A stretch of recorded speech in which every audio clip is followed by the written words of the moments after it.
Winnacunnet School Board, if we could have the Pledge of Allegiance. Grace, you want to lead us for the last time? Sure. I pledge allegiance to the flag of the United States of America and to the republic for which it stands, one nation, under God, indivisible, with liberty and justice for all. Thank you. Thank you. Hmm? Just talking to myself. All right. Next, we have public comment, which will open now at 6:32, 6:31. It'll be open for 30 minutes. Do we have anybody for? All righty. I'm going to go out of order if you guys don't mind, and we're going to do the Cornerstone project first, if that's okay. You guys, yeah, so you can get them in and out. That'd be great. All right. Why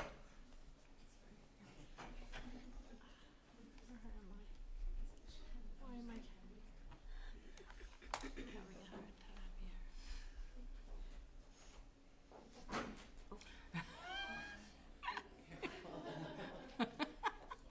Good evening, folks. So we were asked to come today to speak about the Cornerstone project that we've been working on since, when did we start?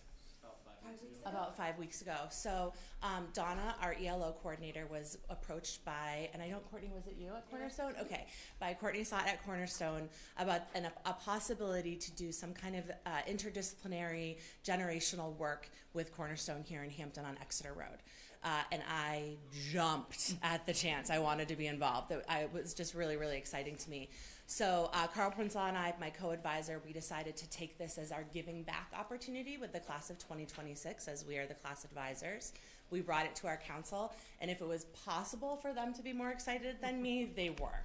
So these kids really jumped at the opportunity. So we sat down with Courtney and her team, and we sat down as a group and looked at the residents had filled out a questionnaire about their lives. We took that questionnaire, got it approved, and had our students fill out a similar questionnaire, and we were able to pair 7 of their residents with 14 of our freshmen. So we have met 4 times now, twice at Cornerstone, twice here at Winnacunnet, and we go back one more time, and it has been easily the most heartwarming project in my 18 years at Winnacunnet that I have been involved in. We are having so much fun. We all look forward to it. I know the residents look forward to it, the teachers look forward to it, the students. So that's our little intro. I don't know who else is speaking, but you want to talk a little bit? Yeah, sure. Hi, everybody. I'm Courtney Sott. I'm the Enriched Life Director over at Cornerstone at Hampton, and that essentially means I am their cruise director. I do all of the fun stuff for them every day. So I'm in charge of putting together their schedules, the outreach programs that we do with youth in the community. And this project actually stemmed from a company-wide, our managing partner is Senior Living Residences out of Massachusetts, and we have 18 communities within our managing group. And we decided after COVID we really needed to kind of focus on mental health of our residents and of our staff. So this project actually stemmed from looking at how we can get our residents to get out into the community and feel like they're doing something positive and making an impact on youth and themselves and their lives. So it stemmed from something called the Sense of Purpose Project that all of our communities are in some way taking part in. So our team at Cornerstone decided that we would put our heads together and come up with what we thought our residents would enjoy. And knowing that Hampton is such a tight-knit community and half of our staff lives in the town, grew up in the town, as did a lot of our residents, we thought it would be great to reach out to the high school to see if we could do kind of a writing project with them, where we could share memories that they stand out for them in their lives, put them on paper, and combine that with just the socialization of our residents and the high school students, getting to talk to seniors in the community, learn their stories, learn where they came from, and see what developed, because this is our first time doing it as well. So we all kind of went into it not really understanding maybe or knowing what to expect, and it literally, like Gab said, is one of the most heartwarming things. The 7 residents that we chose are residents who mainly have been there since we opened about 4.5 years ago. not including one of them who is actually one of our youngest residents. So that's been really fun too, to see her interact. She actually has kids that are just not too older than these, much older than these guys. So having the kids really see how the residents live and what they like to talk about. And my residents every single day after we have visited with them can't stop talking about it. I had to kick them out of 2 rooms because they were debriefing for an hour and a half afterwards. And I'm like, guys, you're gonna miss lunch. So they absolutely love it. They talk about it all the time. One of them in particular, Marilyn, every day reminds me how much this means to her and how it's her favorite thing she's ever done in her life. So it's really wonderful to hear how the experience has touched not just the kids and our staff seeing it happen, but the residents really. They're absolutely enthralled by it and keep telling their friends. We actually also have the Lincoln Ackerman School that comes in once a month to do their mission impact project, and over half of that group is graduating and coming here next year. So I had mentioned to them that this project was happening, and they're all just like excited to see if they're able to then participate going forward. So we also have that connection of new kids coming in who might be interested if we continue this, when we continue this going forward. So I'll hand it over to our student representative, Miss Ava. I'm Ava Robinson. I'm a freshman, and I really just thought this project would be a good opportunity to like see what the generational difference are, and like just have the opportunity to reach out to more people in the community, because not only does it help us, but it also just like gets them out of the facility. And it just gives us all the opportunity to like just learn about each other and just see. And we, as I said, there are 14 students that are working. They're some of the busiest students in the school. So Ava stepped up to be able to be here tonight, but it is a really, really great group of kids. And similarly, when we leave you folks or you leave us, we go back to Mr. P's room and they're giggling and they're sharing the stories that they told. And the kids are currently working on the stories. So the end project is the students are compiling the stories. We're going to make a book and a presentation to the families. Great. And hopefully, it's hard with finals. We're working out the details right now, but hopefully our students will be able to be there when that presentation takes place. That's amazing. That's awesome. Excellent. Ava, what's your favorite part of it? I think my favorite part is just getting to like see more people and like see the interaction that's happening with everybody. Because I got to know so much about my resident, and my resident got to know so much about me, and I just feel like we're like, it's kind of creating a new friendship, and like I'm able to like go see her after this project if I want to. So I just feel like I kind of just made a new friend. That's great. Yeah. That's awesome. We love that. Does anybody have any other questions? Or I just think it's a fantastic project. I came in, I got invited when you were here one day. Of course, immediately when I walked in, I knew Marilyn that you were speaking about, and I must say, for her to say that this is one of the most exciting things in her life, that woman has had the most amazing life anyway. So if this is what she's choosing as one of her high points, kudos, because and it was just watching the interaction between the students and the people from Cornerstone was just, it was mind blowing. I loved it because it's just, to me, because there are kids that we don't have that anymore, right? You don't see your grandparents all the time, right? Like we used to. And I think there's kids that will thrive with that relationship. So congratulations, and I love it. And I hope it stays on forever. Thank you. For having our debriefing meeting to talk about that soon. I love it. Anybody else? No? Great. Thank you so much for coming. Thank you. Thank you. Thanks. That's real nice. That's awesome. Thank you for indulging me. I knew the group wanted to, so thank you for coming early. Appreciate it. All right. Guess we're going to Winnacunnet Pride. And Grace, out of the park tonight, right? I just want to start by introducing Luke Parrish. He is a junior here at Winnacunnet, and he just recently won the 2023-24 election for student body president next year.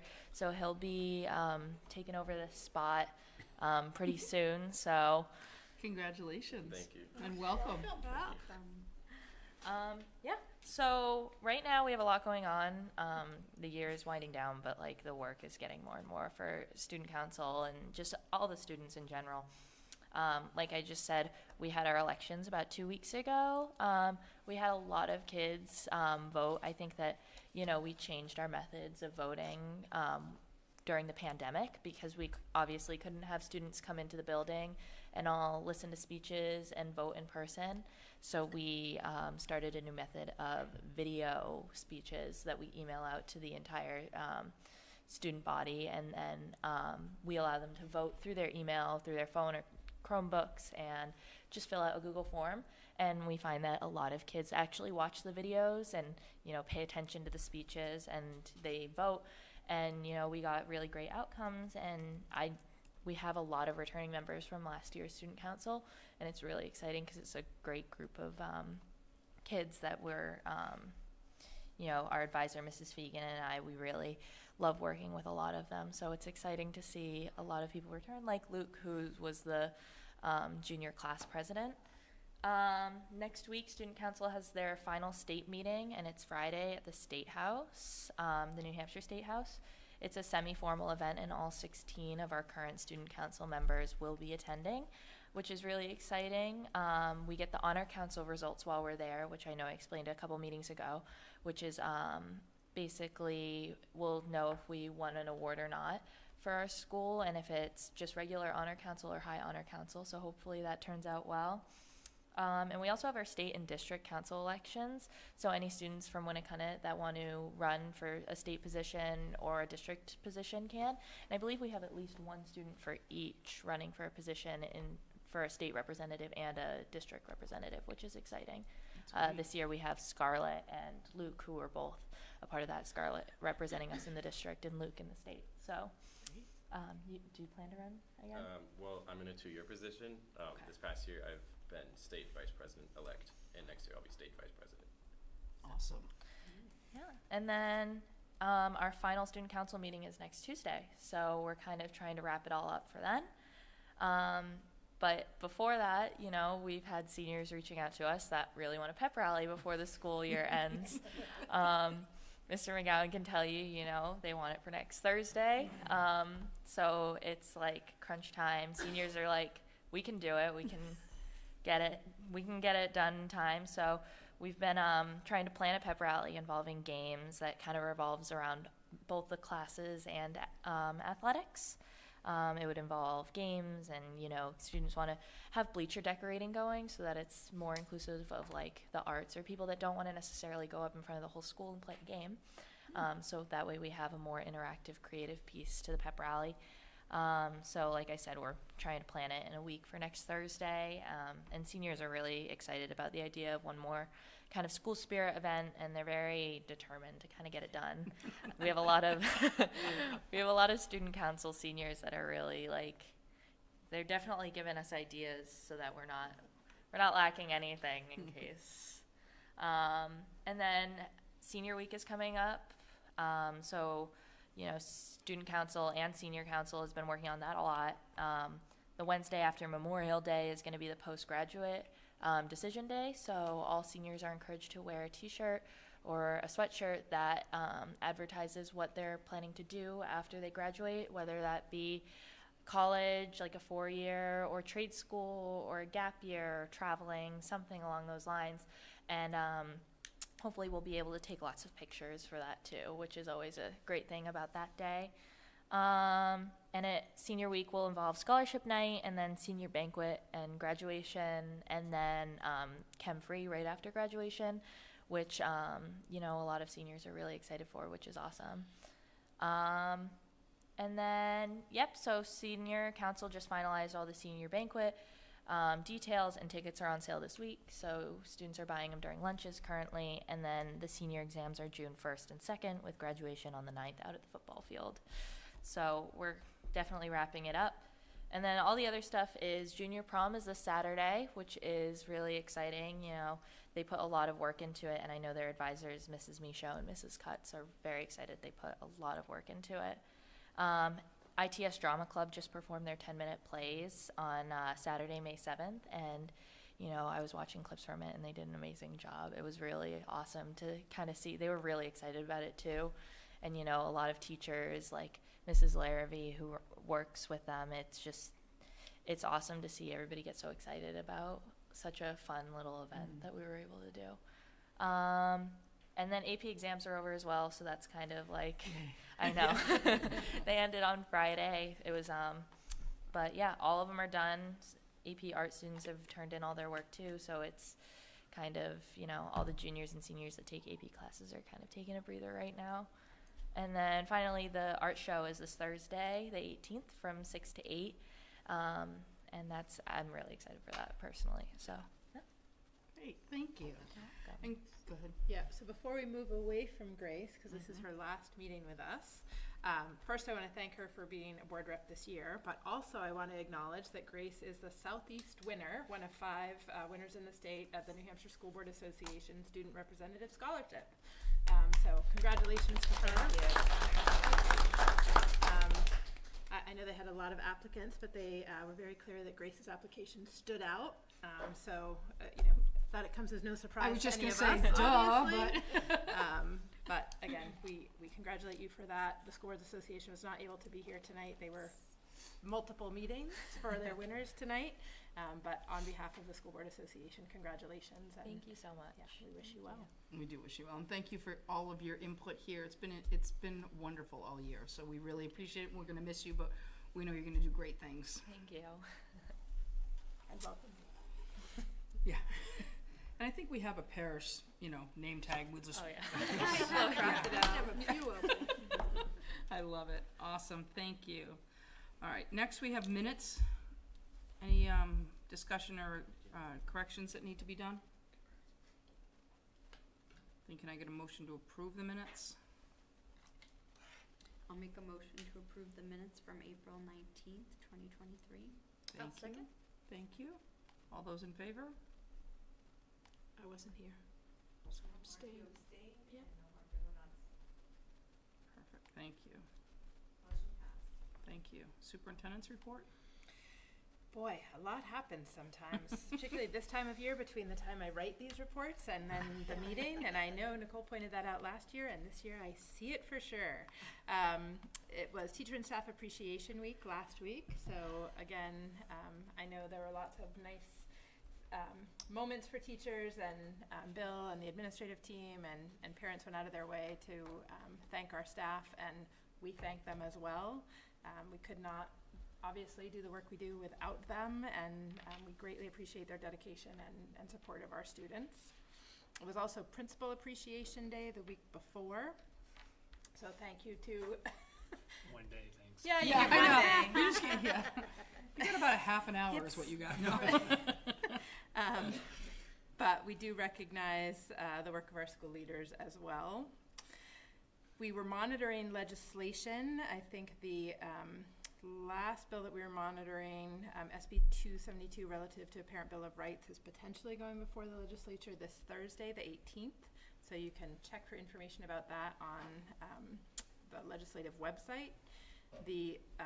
At this point, Senate Bill 155, relative to the adoption of SAU budgets, has been tabled. That doesn't mean it can't be resurrected at some point, but at this point it has been tabled. So that is good news, at least I think from our communities.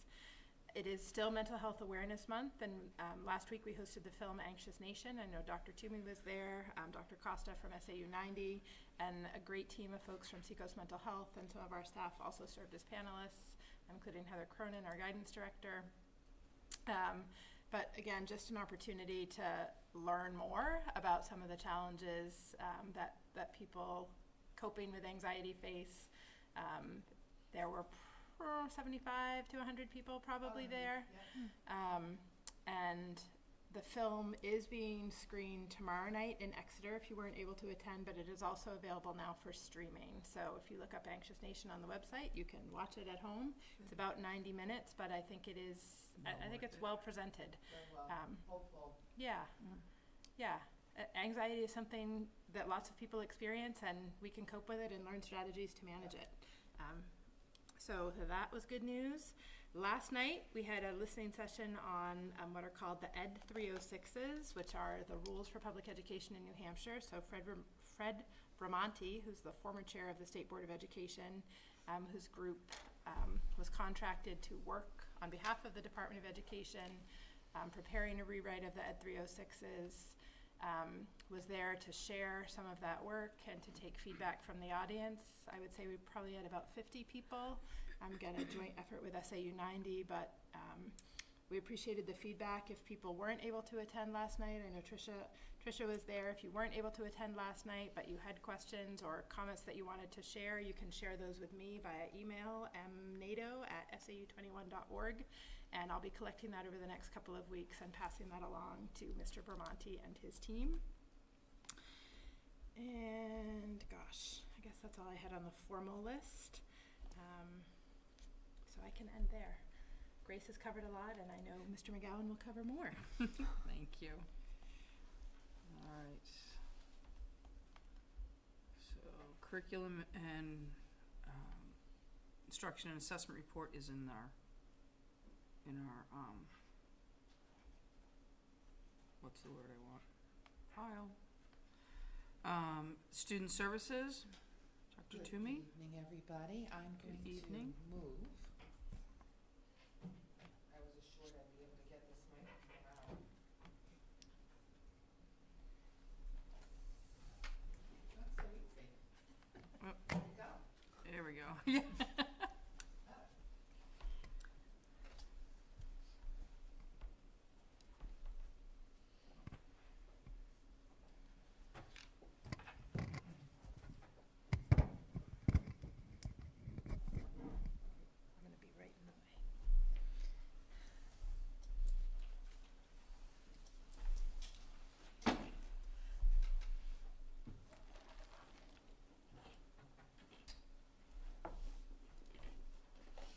Good evening again, everybody. Thank you so much. I have a brief presentation for you this evening. Wanted to share with you a little bit about our annual special education LEA determinations that come through every year. Just help you understand a little bit about them and take a look at some comparison data for the last 2 years of determinations that we've received. So just to start out with, these determinations are required by the IDEA Act. States have to make these determinations annually. They're based on performance indicators of every public school regarding the implementation of our special education regulations. And so we have to meet certain requirements of the law, and they use the school performance indicators as well as additional areas of need that are identified by each state, and that's what makes up the identification rubric that they use. There are 4 categories of that determination that are used in New Hampshire, and the 4 categories, the highest level is meets. That's what we want. We want to get all of our schools and all of our category areas in the meets requirements. That's the goal. And then if we are not able to do that, then the next level is needing assistance. And so that's where the state is required to offer us some assistance for that particular category or those indicators where we need some additional support. From there, it goes down to needs intervention. And then finally, needs substantial intervention if we're like not hitting the marks at all. And the thing to remember about the way this particular rubric works, that it's like the game of golf. The fewer strokes, the better. The fewer points, the better. So we want to score as low to 0. We don't want any of those nasty points. The points means that we're not doing what it is that the state is asking us to do. So at the top, you can see how the percentages work. So anything between no points, 0%, and 38% of the points would get us in that meets category, and that's where we want to be.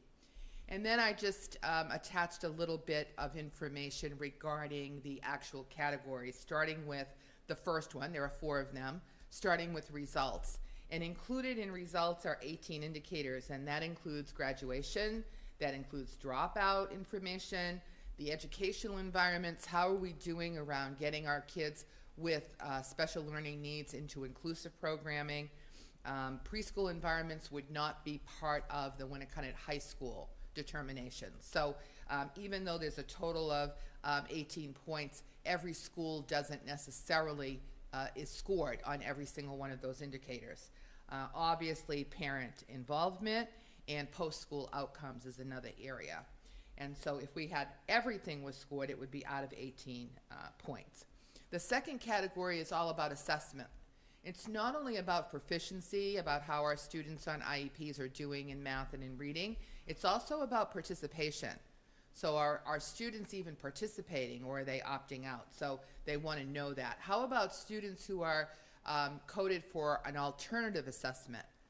How are those students achieving, and are we making the grade on that when that comes around? And then they look at things like gaps in performance. So are the children with, or the students with special learning needs, are their gaps wider than students without special learning needs? So they look at all of that, and that's out of a total score of 26.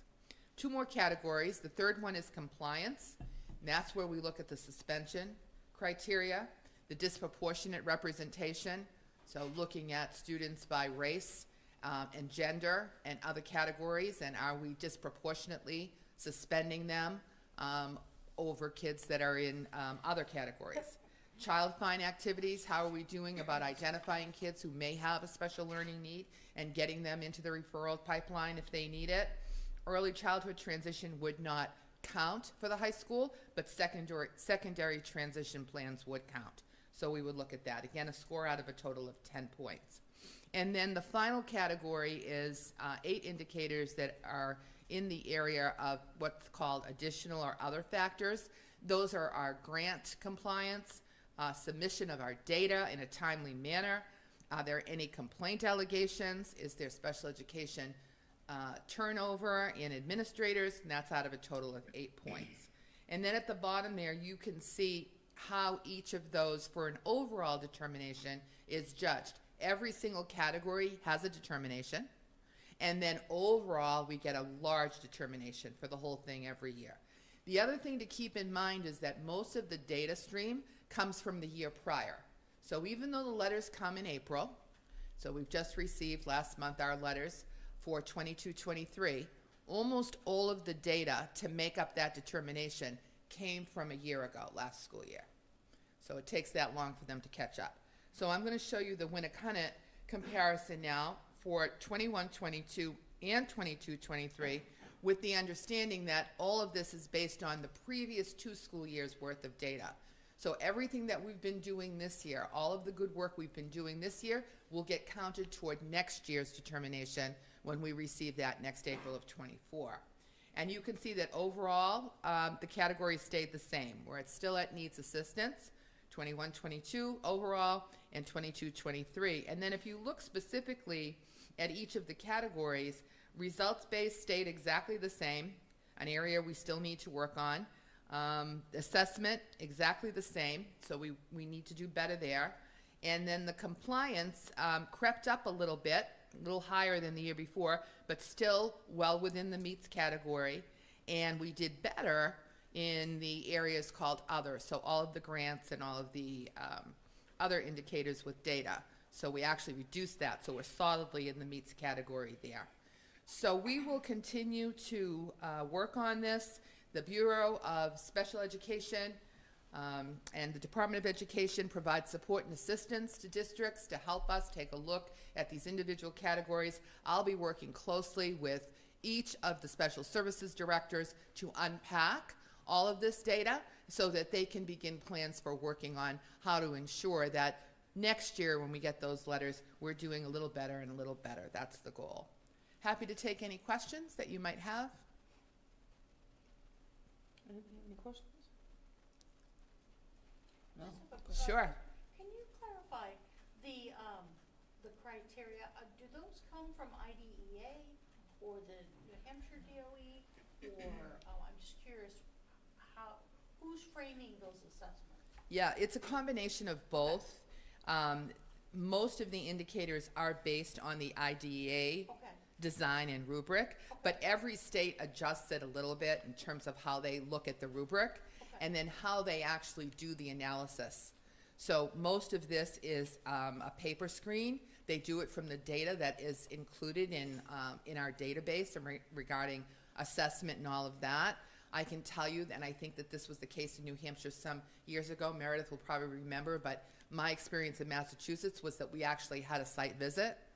And so they would collect, they would do actual interviews, they would be in your district for a period of time, and they would collect information from focus groups, and they would meet with lots of different stakeholders, including educators and related service providers and parents and even students. So lots of different ways to collect the data. But New Hampshire now has moved into this system of just doing sort of a desk audit and looking at the information. And they will come out, I believe, if there are any districts that are in that substantial assistance category. They will, for those districts, they will come out and do a more thorough review and offer additional support. Are you satisfied with the way in which these are being done? I mean, do you feel it accurately represents, or is there something? Yeah, there are a few areas where, we've pushed back a little bit, particularly around, it doesn't affect you guys here at the high school, but just around the preschool indicators. It's sort of like, we've pushed back a little on how we're being judged there, where, we're trying to live up to the letter of the regulation. So they're open to listening to that kind of feedback, which is good. And as I said, because most of this data was already predetermined from last year, I don't feel like this year we've had too much impact on what the outcomes are. So next year we're looking to, really kind of ensure that we're moving more in the right direction, and we have meets across the board. So that's the goal. Yeah, you're welcome.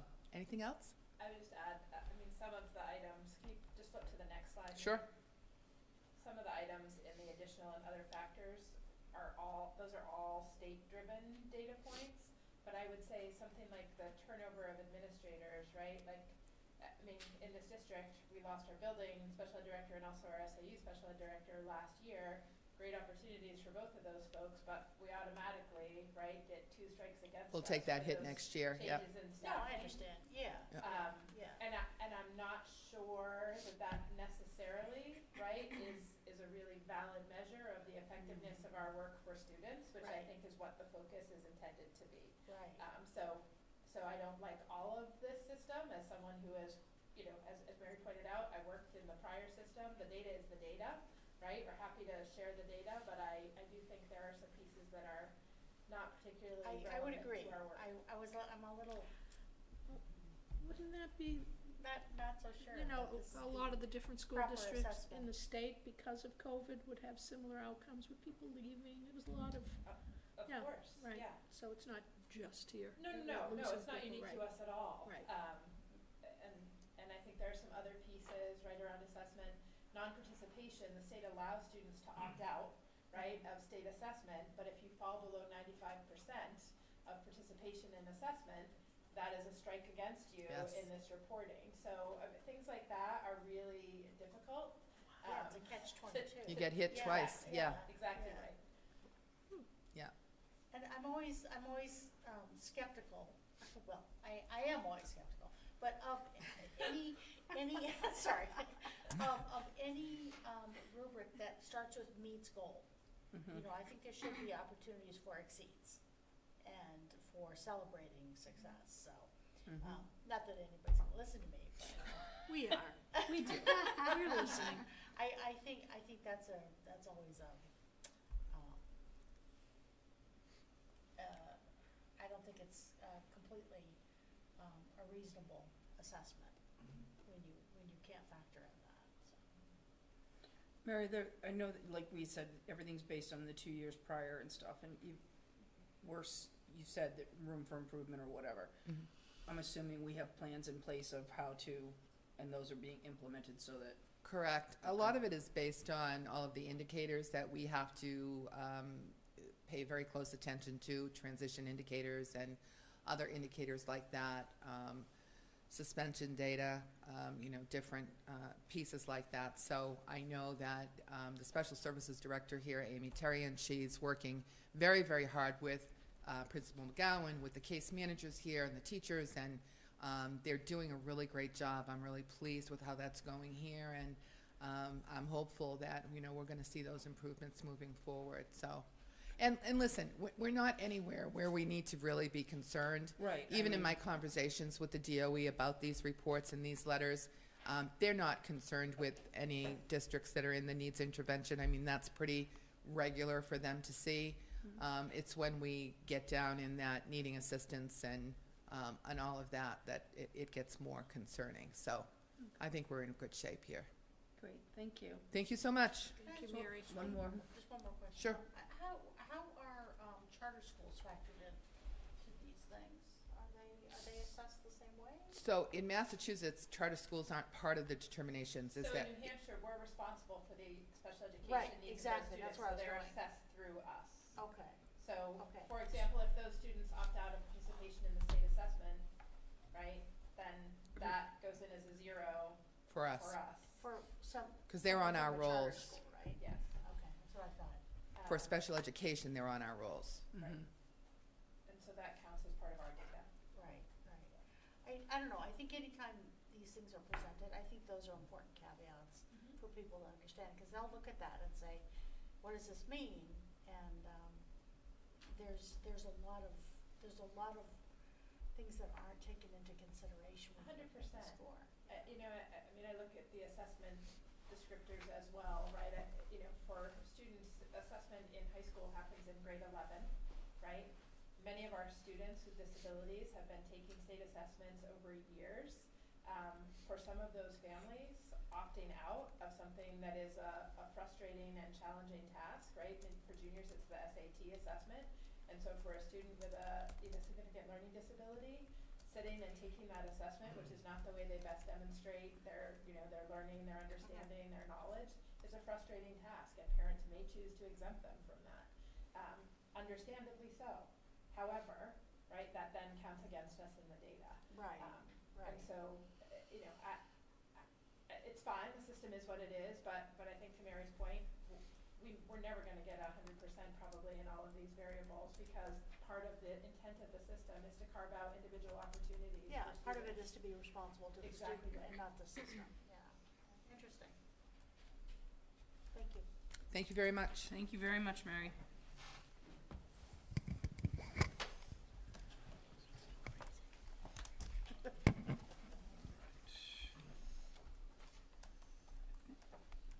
Next we have principal's report, please. Good evening. So this morning, we had our students participate in the New Hampshire Gallup student poll, and there were 3 themes that they look at: engagement of students, students' hope for the future, and career-connected learning. So once we get the results, we'll bring them forward to you, and it'll also help with us work with the portrait of the learner as we move forward. So that should be very positive. I spoke about the listening session. Grace spoke about the end-of-year dates and schedules, which are coming up very quickly. COVID, I think last week we had 1 student that was called in and reported positive, but other than that, we've been 0 for several days. We do have a donation later on this evening. Enrollments have been pretty consistent. And then past Saturday, we had the 8th grade mixer, so we had about 150 students from the sending schools participate. They had a lot of fun, as I did. Also tonight, down the hall in the auditorium, is the International Thespian Society induction ceremony. As Grace had mentioned, we have the art show Thursday, junior prom on Saturday. Next Tuesday, we will have the statewide science assessment. The music department has several things coming up. They have a Winnacunnet Coffee House on Thursday the 25th. And they're performing at the Seashell on Tuesday the 30th. And then graduation, we do have this SST certificate ceremony on Thursday, June 1.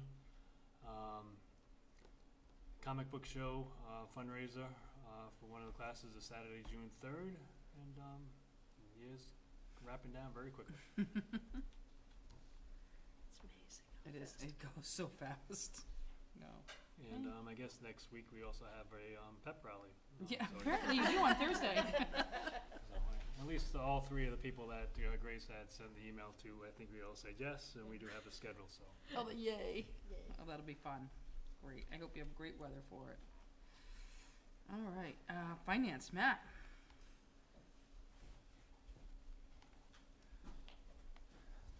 Thank you. So I have included 2 reports on board docs. That is the fiscal year 2023 expenditure and revenue reports. On the expenditure side, we are currently tracking to end this fiscal year, so that's June 30th, having expended all of our general funds. This is due to overages in 2 of our departments. Primarily. So that's the Buildings and Facilities Department, which is over budget by approximately $150,000. Our HVAC controls system unexpectedly reached end of life this year, unfortunately. And we had some other unanticipated building-related repairs that were required this year. Further, on our special education department is over budget by $600,000, and this is due to unanticipated costs for our out-of-district placement tuition, legal, and professional services costs. So you may note I am not panicking or terribly concerned because on the revenue side, we do have over $400,000 in unanticipated revenue. And this is due to unanticipated special education aid. You'll note when we're over special education due to out-of-district placements, well, that also means that we are receiving, not corresponding, but we're receiving additional special education aid through the state. Additionally, we received a New Hampshire retirement system refund and additional banking interest due to the rate hikes this year. So assuming there are no significant changes on either the expenditure or revenue side within the next month and a half, which I do not anticipate, knock on wood, this does mean that it will not be necessary to withdraw any funds from our expendable trusts, and any balance that we finish the year with, we will return to our member communities to offset property tax assessment. I'd be happy to answer any questions that you may have. No. Thank you. Thank you. Anybody? No, thanks, Matt. Appreciate it. And I like the fact that you're not panicking. That makes me feel really good. Facilities report we have in our packet. Public comment, I seeing none. We're closed. Oh, you. Seeing some. All right. Hi, everybody. Greg Parrish, Hampton Falls. Is it Mary? Mary. I have a question for you. Sure. If I understood your rubric, it was basically we're assessing our district based on the state's requirements and seeing how we meet those requirements in that rubric. Correct. The one thing I didn't see, and maybe it doesn't go in that rubric, is what are our how are our educational plans for the students assessed, and then for those students that need assistance, how are those processes assessed based on state's requirements? So the actual individualized education Correct, the program IEPs. itself, Yeah. the actual IEPs Yeah, IEPs, I'm sorry. So all of the data is taken from a system that is called the New Hampshire, it's a database where all of the New Hampshire IEPs are stored. Okay. So they review all of our IEPs frequently through that system. And so everything in there is taken from that system. And there's a series of check boxes and check-offs where we have to comply with all of that data. So all of the goals have to be in Okay, there. yeah. All of the objectives have to be listed.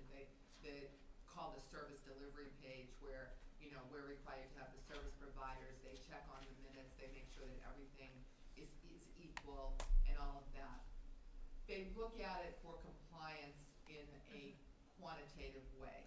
So that's why when Meredith and I were discussing different ways that this analysis can be done, it's not a qualitative analysis where they're coming in and a review team comes in and would actually, I've had the experience where they would say, produce a sampling of IEPs, and somebody would sit with those and actually go through them hand by hand.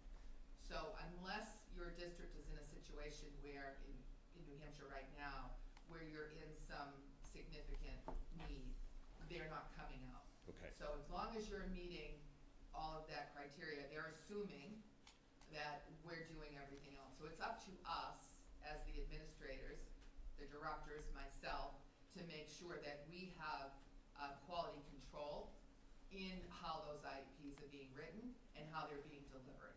So that's the work that I do with the directors when we huddle every 2 weeks and we have agendas and we go through that we do our own desk review where we will bring So it kind of IEPs that there. part of the That's that quality falls all on control you. that we're Okay, doing. okay. We're doing it all internally. The state is not doing it to us. And in many ways, maybe that's a good thing because we're controlling it, from our area. But I am used to doing it the other way where the state would come in and they would want to do See their how own you desk go through review. your I processes. assume that you're familiar with Yeah, doing that way was too. the process in New Hampshire up until probably the last 3 or 4 years. Yeah. The COVID time window blurs a little bit, but I would say within the last 5 years that changed. So it sounds like that check and balance is embedded within it, and then you're on your own to monitor it across the district schools. Correct. Okay. And as long as we have those thresholds where we're up in that meeting area, they're saying, good job, keep up the good work. Okay. Kind of thing, so. Thank you. But thank you for the question.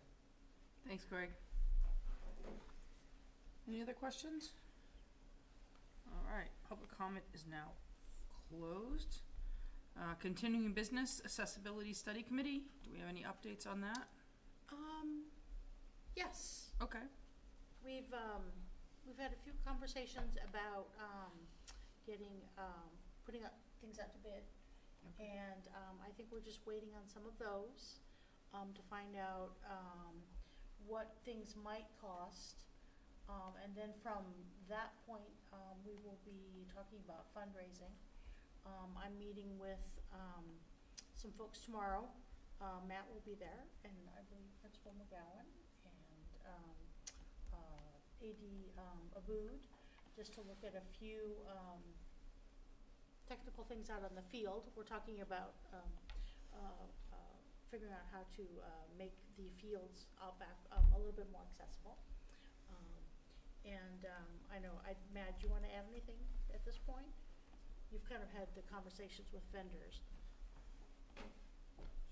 Sure. So we've worked with some contractors to kind of determine a design, what would work as far as NHIA regulations, as well as just functionality, as far as the ability to have our families and individuals who may have disabilities have that better access to our fields. We do have one area where we have a challenge logistically that we're trying to sort out. So that's the focus of our meeting on Thursday, is to try to brainstorm and come up with a solution there. However, we do have some pricing. We are putting out an RFP. And we hope to have a proposal to the school board, at a minimum, heading into the budget season, to go forward in some manner. So. Thank you. Thanks, Matt.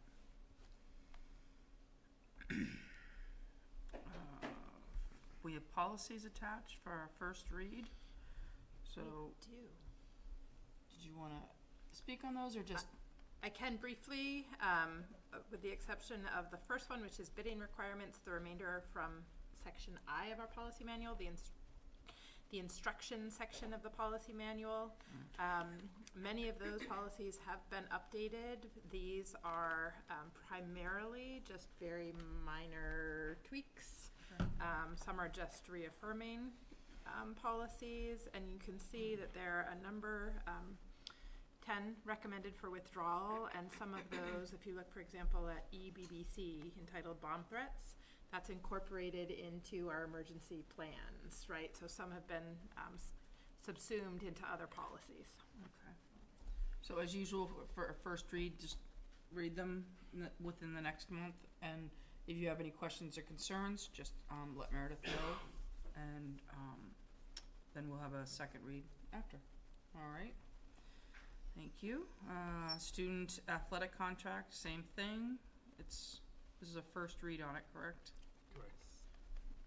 Were there any major changes? Well, the major change is that if you, the first offense has not changed, so it says 15 days suspended, if, you know, again, substance abuse policy, if you are caught use of alcohol, other drugs, tobacco, the first offense will be 15 days suspension, but it may be reduced to 10 days if you agree to see the Winnacunnet High School Student Assistance Counselor. What has changed is if there was a second offense, you would be done participating for the year. That has been changed, that it would only affect whatever season you're currently in, and it's within 365 days. So we change it to the 365 days of the first offense, and then a third offense would be the removal for the full 365 days from the third offense. And again, you know, with all of these, we'd definitely be working with the student and the parents to find out how we can assist the student. But just to make it a little bit clearer and, you know, recognize the fact that, you know, a lot of the times the participation in athletics or extracurricular activities keeps the students motivated, so how can we help them with the substance abuse, at the same time provide some guidance as far as what to do and keep them participating. Great. All right. Again, go ahead. Oh, can I ask No, a question? absolutely. So it looks like you took out the part about parents being informed or included. I believe that was in the last policy, and I don't see that in here. Was that, unless I'm missing it? Oh, I'm sorry, I just saw it now. The student and parents will meet, speak with the athletic director. The other thing is just like, it's very small, but could we convert this to gender neutral language? Like, it's a lot of son and daughter. Couldn't it just be child or student or something like that? So I mean, I think that's an easy change if people are fine with that.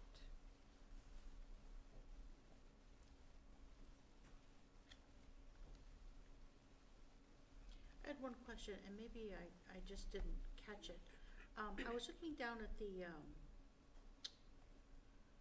I think under the gross misconduct section, is there a protocol for parents or caregivers to follow if they witness something or, understand that a student has experienced something? I think in the in the sporting world, parents don't normally approach a coach. There's more emphasis placed on the student reaching out to their coach first, and I'm wondering if would it be? I'm just thinking. With the advent of social media, is there a protocol that we can put into here that allows parents to reach out to someone at the school? If it's not the coach, is it a counselor? Is it you, Bill? Is there something that we need to build into this? You mean if a parent? I'm sorry, I'm lost. If you mean if a parent witnesses something, or a parent, I'm lost on when. If a parent is made aware. Okay. That a student, has been subject of, say, bullying, say cyberbullying. Okay. What is the protocol for an adult to contact? Gotcha, thank you. Because there is this emphasis on students taking responsibility with their own coach. Sometimes that might not be feasible without sort of breaking that desire for the student athlete to take responsibility. But say the student goes to a parent, or the parent is aware of another. What would a protocol be? So I think bullying and cyberbullying are still governed by our bullying policy, our student conduct policy, and this is more specific to like athletic playing time, for example, or inappropriate. I mean, obviously anything can be brought to the attention of a coach, but even if that were the case, the coach has to inform the principal because we have to go through the bullying investigation process, right? Bullying or cyberbullying. So it doesn't supersede that policy, but we can. I don't think it would specifically go in this section, but in the handbook and even in the parent-student handbook, we could put something as far as, if a parent needs to make contact, what the process is and who they should contact. Okay, all right. I just, there seems to be so much, so much commenting on the events, that comes from all these different sources, right? It's not just the newspaper anymore. There's lots of I different. think that's hard to control, though. Well, exactly. Yeah. But in the event that there is something that is, I think if Detrimental it's to the negatively student. impacting a student, Right. right, then people should bring it to the attention of school administrators. of administrators. Yep. Yeah, I'm just wondering if that's something we can put in. We can put it, Yes. this particular section, I'm not sure if it should be this section, but we can definitely put it in the student-athlete Okay, handbook and also in just the regular student-parent handbook, okay, and we can get that information. okay, all right. So I have one more question, sorry. So it says second offense, they will receive a suspension for the remainder of the season. Right. If there's less than 25%, then it has to carry over. So like that means if they do cross-country and that's their second offense, and they don't do cross-country till again the next year, it carries in all the way until the next year? No, so for example, in that case, if it was cross-country and they participated in winter track, it would carry over to the winter track of that same year. Okay. Do we really need that? It seems like a lot of extra work to figure out. Well, Wouldn't it just be adequate that they lose the remainder of the season that But they're what if in? there's one meet left? Right. I know, but There has to be some, I think there needs to be some penalty, so that if it's at the end of a season, I get where they're trying to do 25%, because it's, I don't know, yeah. I get what you're saying too, because it's like they've done it, and, okay, but there has to be some consequence for the. It might be helpful to clarify Clarify. the percentage of time that carries over into the next season. Yep. It is the entire next season if it's less than 25%, or is it 75% of the next season? Well, yeah, is it, they just complete the like, it starts getting into like very, like, who figures that out? The athletic Yeah, director I has to don't- say, oh, there's 13% left Right. and they need to do 25 They send that to the more math, percent. but the Principal is a math expert. I so I'm hear pretty that. I sure it heard goes he to- was a substitute Yeah. teacher that did a great job. I'm pretty sure it goes right to him. Yeah, we don't, Yeah. again, I don't wanna make my life that difficult, but yeah, so. Yeah. It we can seems figure like that it out. gets a little messy and also Yeah, and I was like, thinking, how do you do that when you've got like a winter sport that runs for almost 4 months? With basketball versus, say, a 6-week sport in the spring. Yeah. And I that seems to. Again, it'd probably be, percentages would be the way to do it, right? Because it's. well, are you saying that then they only serve the remainder of the Well, consequence in the well- next season, or they lose the whole next We'll season? clarify that. Yeah. Yeah, Clarify that. but I'd rather they don't lose the whole next season. Nobody Okay, wants it. so that's Yeah. not the intent. Okay. Okay, Correct. okay. So it's a little confusing. Yeah. And then I have just one on this, and I've asked it for years. We have the athletic contract, and we expect this from our athletes. We don't have this contract for our drama or our, other things. And I guess I want it to be equitable. I want it to be something that, if you're in the play or you're in the band or it's extra, just like the sports is. What's stopping them from, do you know what I'm saying? I want I don't something. understand why athletes are held to a different standard. Well, Is do it you 'cause have it's a a privilege to be an standard athlete? for extracurricular, in general, as far as behavioral standards and alcohol? It gets not complicated, but it's because clearly athletics, they're out there on the field participating and performing. And the closest thing from extracurricular would be similar to the play or something like that. But then we have a lot of clubs that just meet, so again, do we just think it, just constrain it to those programs that perform, or has an impact? The thing with the plays, I think we did do something several years ago, we had an issue with a student, but if you take a look at athletics, there's multiple games. You look at a play, if it happens during the time of the play, now, and again, not that I don't wanna say we should do one different way, but again, it has. Thanks, guys. The potential consequences are more impactful if there's just one performance versus each season, so we can take a look at that, and I can work with, the drama director. And it's not just them, it's like, I guess, I don't know. Student leadership. Yeah. Student council could probably. Student council has our own contract revolving around drugs and alcohol abuse and, skipping classes and being a good role model and failing to, you sign the contract when you join student council and failing to, respect that contract does result in, I believe, first offense is a sit-down discussion, second offense, we reevaluate your position on student council. Yeah. So we do have our own contract. Yeah, there's just something about that I understand, and I love the fact that because these students are representing our school too.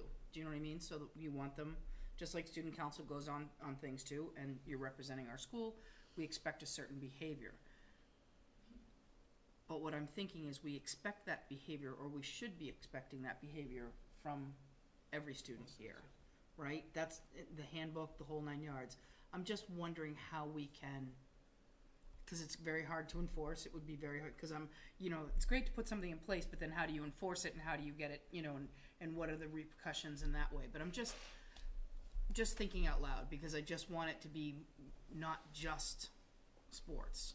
Do you know what I mean? It is a privilege for all the clubs and the extracurricular activities, and they're so beneficial to our students, but it is something that we spend a lot of time and money on, that I want it to be respected. I mean, I think our general disciplinary policies, right, with respect to substance use apply for all of our students all the time, right? And then for athletics, right, there is an extra burden. To Bill's point, I think it's difficult to figure out exactly what that looks like for clubs and something like drama, which has maybe, two, maybe you're only in one play, right, that has 3 performances.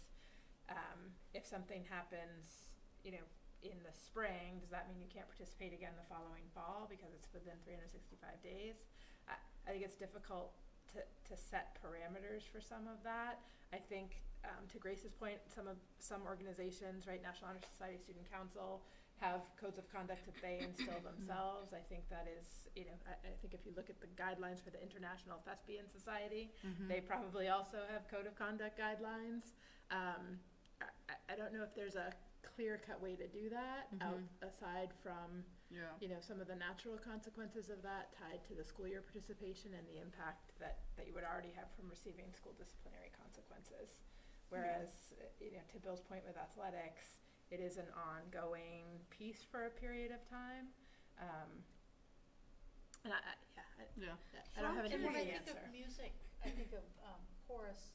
Well, those and are band, classes. And they're classes. So they get graded. And they're graded on participation and performance. Attendance. So Correct. the So if the you're genus of it suspended, all is different. right, there's an Yeah. impact. Yeah. There's also a fair amount of clubs that I've joined where going into it, there hasn't always been a contract, but it's been made clear that, you are joining a club or an extracurricular is a privilege that comes along, with being a student here at Winnacunnet. And it's made very clear by at least my advisors for, let's say, math team. They make it clear that, if you're not taking your academics seriously, or you are not abiding by the student handbook, or you are, breaking rules that you shouldn't be, that it will, it obviously it affects, there are disciplinary actions with administration in school normally, let's say for skipping a class, but if it gets out of hand, you know, your advisors for your club have made it clear that they will step in, and those privileges can't be taken away. Yep. So.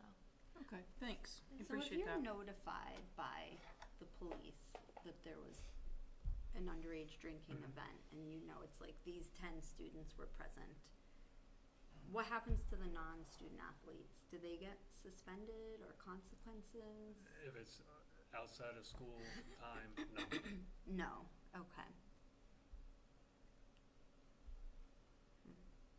I guess I just don't understand why there's this extra level with the student athletes if there's no consequence. So if 10 people are at a party and 3 are student athletes and 7 are not, 3 have consequences, 7 don't. As far as related to the sport they're participating in, those students may have Yeah. consequences at home, you know, family consequences. Well, but But, as but far to as- Grace's point, if they're in student council or National Honor Society, they could very well lose the opportunity to remain involved with those activities as well, even if it occurs on a weekend at a non-school event. And there are quite a few kids, like there are a lot of students that are involved in Student Council and National Honor Society. And Student Council is more than just our 16 elected members. The Student Council contract also applies to all the associate members that sign up. And there's like 20, 30 something per class usually every year. And there are a lot of kids that are involved in these extracurriculars that do have these kind of contracts and consequences tied in. So I think it applies to more students than you would think as well. Okay. All right, thanks. Well, this is, I mean, it's a first read, so if we've got suggestions too, by all means, you know, get to Bill and, if we can help or whatever. I don't know to help, but we can send suggestions. All right, great. Thanks, guys. Good discussion. Award of bids, Chromebooks. Matt. Thank you. So the bid process has concluded for the Chromebooks annual purchase. Bids were sent directly to 7 vendors and 7 submitted bids. I will note, you'll see there are, on the bid results, there are only 4 vendors. That is because 3 of the bids were disqualified for not meeting our bid specifications. So we are recommending award of bid to Connection for the amount of $119,859.60 and that represents 285 Chromebooks. So funding for the Chromebooks purchase is from the 2023-2024 operating budget, and we did budget $122,000 for that purchase. Can I just ask, why does it say total bid was $128,270,000? Good question. So you'll note the bid specifications called for 305 Chromebooks. So on a unit basis, we're only purchasing 285. So when we put together the operating budget back a year ago, we make an estimate on how many Chromebooks are needed. Then when we go through the bid process, you know, Jason Saltmarsh, our technology director, reevaluates what the actual need is for the following year or the upcoming year, and he revised that down to 285, so 20 less. Perfect. Any other questions? All right. Can I get a motion to award the bid to Connection? I'll make a motion to award the bid to Connection for the amount of $119,859.60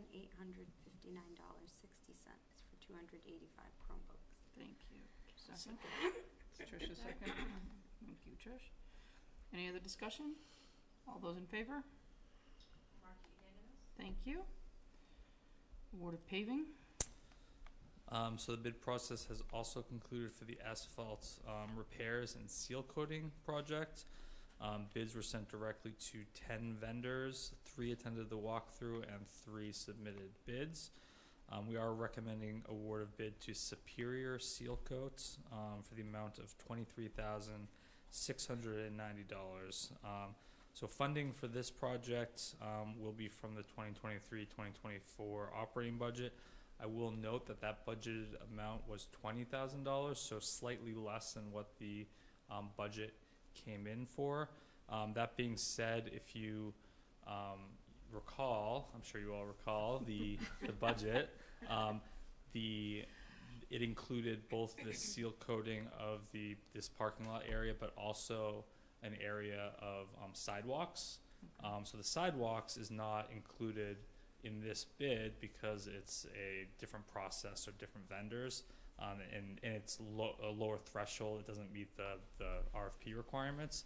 So we will reduce that scope for the sidewalk portion in order to come under our total budget for this particular account. Have we used Superior Seal Coat before? We have. So Okay. so all of the vendors that we sent bids to and who submitted bids are vetted qualified bidders. Great, So, thank you. Any other questions? Can I have a motion? I'll move that we award the bid to Superior Seal Coat Incorporated for the amount of $23,690. Can I have a second? Second. Thank you. All those in favor? Thank you. Acceptance of gift. So we received a gift of several clay tools from Kay Kuzminski, donated to the art department. The total estimated value of the tools is $925, and they will be well used and will be very useful to the art department. So we're very pleased to be able to have those. Awesome, Nice. thank you. Can I have a motion to accept the donation? I'll move to accept a donation of clay tools valued at $925 to support the art department. Thank you. In a second? I'll second. Great. All those in favor? Thank you. We're gonna do personnel and non-public, so our future meetings will be, the joint board meeting is Wednesday, May 24th. Is it at 6 p.m.? I can tell you Yeah. in 1 second, but I believe so. Usually it's 6. 6, yeah. Yes. 6 Alright. o'clock, okay. And then our next school board meeting is Wednesday, the 14th, but we wanna see if we can change that to the 14th or the 21st. So normally it would be the 21st, but school ends on the 16th. Mhm. So if we were looking to have any presentations, we were recommending that you do it the week before. Does anybody have any issues with moving it to the 14th? I don't think so, no. Flag Day. We're still in school, right? Yep. Yes. That's the last week of school. Oh, we'll be missing one person though. Not great. You promise But we Luke won't will make be you here. count, Grace. Any thought, Tim, are you checking schedule? I'll check the schedule, yeah. I don't think so. Okay, so can we tentatively put it for June 14th, and then if there's, or put it for the 14th, and then if there's an issue, let me know. I don't think so. I think Okay. that's fine. All right. All right, so we need to go into non-public. Can I get a motion to go into non-public? I can.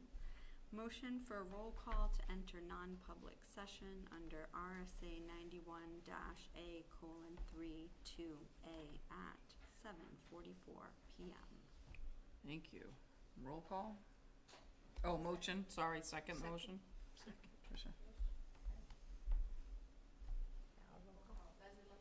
Yes.